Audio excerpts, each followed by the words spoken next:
Hello everyone, welcome back again to MA5. So today in this video we are going to discuss about media and communication. जी हाँ दोस्तों, media और communication के बारे में आज हम पढ़ने वाले हैं. इसके अंदर कई सारे टाइप्स ऑफ कोर्सेस हैं, जैसे कि event manager, wedding planner, mass communication, journalism. जी हाँ दोस्तों, जर्नलिज्म भी इसी के अंदर ही आता है. तो सारा कुछ हम इस लेक्चर में डिटेल में आपको पढ़ाऊंगा, बेसिक डेफिनेशन से एज़ यूजुअल. जैसा हम हर वीडियो की शुरुआत में मैं बोलता हूँ आपको कि इसके करियर, जॉब के बारे में, स्कोप्स के बारे में, राइट, क्या क्या कोर्सेस हैं और क्या क्या इसके एलिजिबिलिटी क्राइटेरिया है, क्या क्या एडमिशन्स हैं और कौन से ऐसे कॉलेजेस हैं जो आपको इसमें जॉब अपॉर्चुनिटीज़ जो कोर्सेस प्रोवाइड करते हैं, और कौन से कंपनीज़ हैं जो आपको जॉब अपॉर्चुनिटीज़ प्रोवाइड करते हैं, क्या क्या इनमें प्रोफाइल्स रहेगा, salary, everything we will going to discuss. Okay, तो let's start without any delay. So let me tell you about the basics.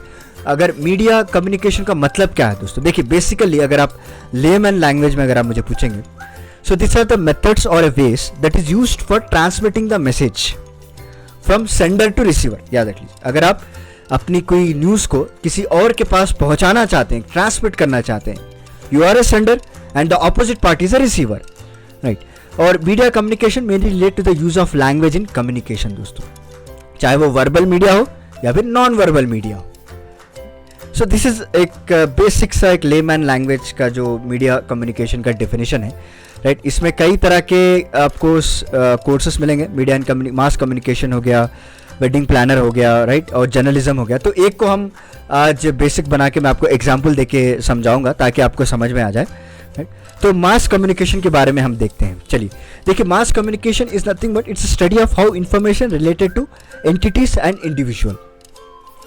तो एक इंडिविजुअल अपने आसपास की दुनिया के लोगों के साथ किस तरह से कम्युनिकेट कर रहा है, किस तरह से अपनी इंफॉर्मेशन ट्रांसफ़र कर रहा है, चाहे वो न्यूज़पेपर के ज़रिए क्यों ना हो, बुक के ज़रिए क्यों ना हो, मैगज़ीन के ज़रिए क्यों ना हो.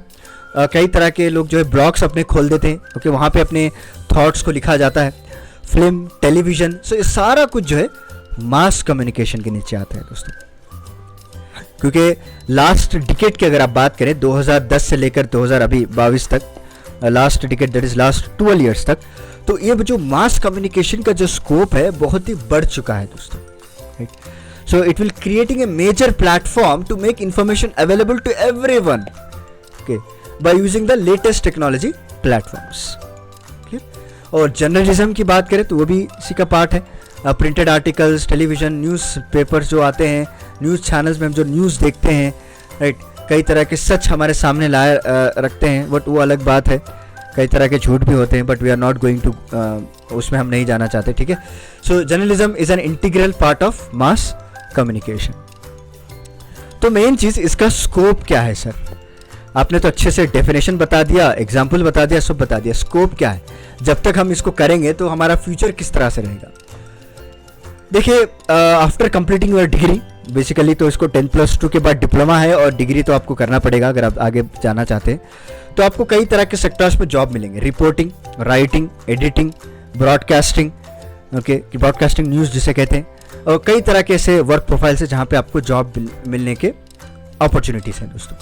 कि अगर आप इलेक्ट्रॉनिक जर्नलिज्म करना चाहते हैं तो प्रिंट जर्नलिज्म आप वहाँ पे भी जा सकते हैं. लेकिन जब तक इस दुनिया में इश्यूज चलते रहेंगे, ओके, रोज़ाना जो है तरह तरह की न्यूज़ आती रहेगी, तो इसका स्कोप तो वाइडन रहेगा ही कि ऑब्वियसली उसको न्यूज़ बना के पेश किया जाएगा. और ये जो है it not only build your career but it is also highly paid and prestigious profession भी माना जाता है दोस्तों. एक जर्नलिज्म अगर आप पूछेंगे तो उसकी बहुत इज्जत होती है सोसाइटी में, हाईली पेड भी होता है और अच्छी प्रेस्टिजियस जॉब भी होती है उसकी. तो बेसिक रिक्वायरमेंट क्या है इसका, बेसिक कोर्सेज क्या है? पहले आपको 12th पास करना पड़ेगा, ये तो बेसिक है जैसे मैंने आपको बताया था. और उसके बाद आप डिप्लोमा कोर्सेज 1 साल का होता है जो बैचलर ऑफ जर्नलिज्म जिसे कहते हैं हम, ओके, सॉरी 3 साल का होता है बैचलर ऑफ जर्नलिज्म. और उसके बाद मास्टर ऑफ जर्नलिज्म की बात करें तो 2 साल का होता है. एंड एलिजिबिलिटी एडमिशन्स की बात करें तो हमारे इंडिया में कई तरह के कॉलेजेस हैं जहाँ पे आपको इस कोर्सेज को प्रोवाइड किए जाते हैं, पढ़ाया जाता है आपको. Minimum eligibility for bachelor degree अगर आप करना चाहते हैं तो 10+2 के 12th क्लास तक आपको मिनिमम एलिजिबिलिटी होनी चाहिए विद प्रॉपर परसेंटेज. और कई तरह के एंट्रेंस टेस्ट भी होते हैं दोस्तों, अपने अपने इंस्टीट्यूट वाले अपने खुद के टेस्ट ये लोग कंडक्ट करते हैं। जैसे कि मान लीजिए Indian institute of mass communication, उन लोगों ने अपना खुद का एंट्रेंस एग्ज़ाम रखा है। एम-सैट जिसे कहा जाता है, all India media studies aptitude test, Xavier institute of communication entrance exam. तो तरह तरह के कोर्सेस होते हैं, तरह तरह के एंट्रेंस एग्ज़ाम होते हैं जहाँ पे इसको लिखने के ज़रिए से आपको कॉलेजेस में एडमिशन्स मिलते हैं, बड़े बड़े कॉलेजेस में। And many colleges they will offer, जैसे क्राइस्ट यूनिवर्सिटी हो गया बैंगलोर में। One of my cousin he is studying in the Christ university in Bangalore, he is pursuing journalism course over there. And Manipal institute of communication है मणिपाल में। और MIT आपने तो नाम सुना ही होगा, नोएडा में है ये, राइट। एंड अभी मैंने आपको बताया Indian institute of mass communication, जिनका खुद का एक एंट्रेंस एग्ज़ाम है, वो भी है दोस्तों, राइट। और Delhi college of arts new Delhi जो है, वहाँ पे भी आपको ये लोग पढ़ाया जाते हैं। और पिछले लेक्चर में मैंने आपको बताया था, मेरा एक फ्रेंड था जो सिम्बायोसिस इंस्टीट्यूट ऑफ मीडिया में पढ़ रहा था, जहाँ पे वो ग्राफिक डिज़ाइनिंग सीख रहा था, राइट। तो उसी इंस्टीट्यूट में इस मास कम्युनिकेशन के रिलेटेड, जर्नलिज्म के रिलेटेड भी कोर्सेस आपको वहाँ पे पढ़ाए जाते हैं। तो अगर आप अपना करियर जर्नलिज्म में बनाना चाहते हैं तो बेसिकली आप 12th से ही इसकी तैयारी करनी पड़ेगी दोस्तों। और जब भी आप इस कोर्स को कंप्लीट कर लेंगे, there is a huge demand from news channels, TV shows, magazines और जितने भी ऑनलाइन न्यूज़ पोर्टल्स। अब तो सारा कुछ ऑनलाइन हो चुका है, राइट।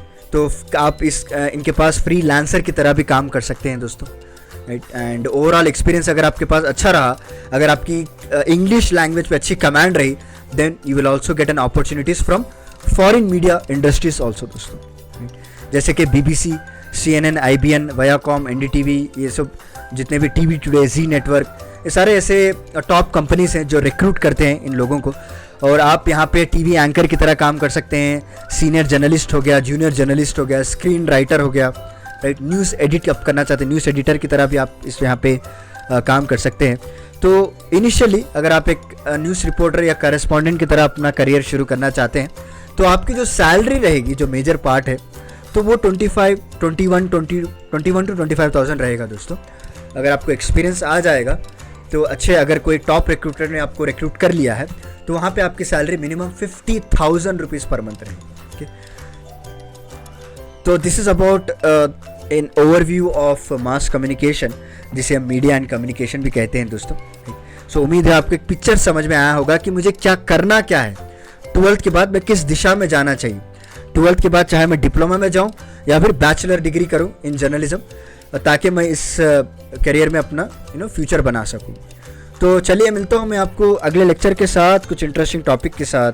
तब तक के लिए धन्यवाद दोस्तों।